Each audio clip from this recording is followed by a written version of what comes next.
sapat na sa'kin ng mga nasabi ko. Nagkakamali ka, eto ang pangalawa. Ipapaalala ko lang sa'yo na ginagumo ako, pinaasa mo ako, pasakit lang ang inabot ko. Sa katulad mong walang hiya, eto ang masasabi ko. Kung akala mong sapat na sa'kin ng mga nasabi ko, nagkakamali ka, eto ang pangalawa. Ipapaalala ko lang sa'yo na ginagumo ako, pinaasa mo ako, pasakit lang ang inabot ko. Sa katulad mong walang hiya, eto ang masasabi ko. Ang kapal mo the second time around, uulitin kong muli. Paaalala ko sa'yo ang mga pagkakamali. Alam kong di yan madali pero wala nang solusyon. Ayoko lang bigyan ang sarili ko ng konsumisyon. Kahit pa magkadiskusyon, lalabas pa rin ang tama. Ngunit ang masama, bakit sa akin pa tumama? Sadya ba mahiwaga buhay ng mga tao? Di masabi kung ano ang tunay sa ating nakaplano. Salamat sa Diyos, hindi tayo nakatadhana. Kung nagkataon hanggang ngayon ako'y kawawa, ngunit di ibig sabihin mundo ko sa'yo'y guguho.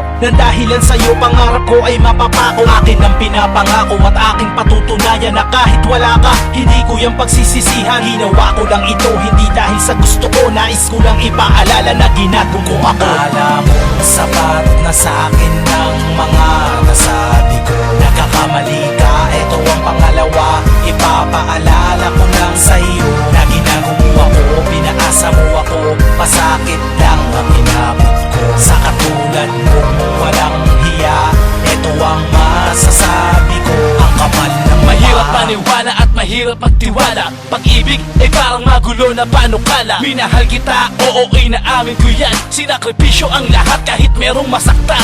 Oras at panahon sa'yo ko lang inaksaya para mapatunayan ko sa'yo na mahal kita. Pero nagkamali ako at sadyang tanga-tanga dahil tinanggap pa kita kahit meron ng nauna. Binigay sa'yo lahat at wala nang natira, pero sa bandang huli ako ang nagmukhang tanga. Pati sarili kong anak ay aking napapayaan. Inisip ko kasi sarili kong kaligayahan. Naging bulag ako at naging makasarili. Payo ng iba ay di ko na inintindi. At salamat na rin at di rin tayo nagtagal, dahil ayoko nang isipin na ikaw ay minahal. Akala mo sapat na sa'kin ng mga nasabi ko. Nagkakamali ka, eto ang pangalawa. Ipapaalala ko lang sa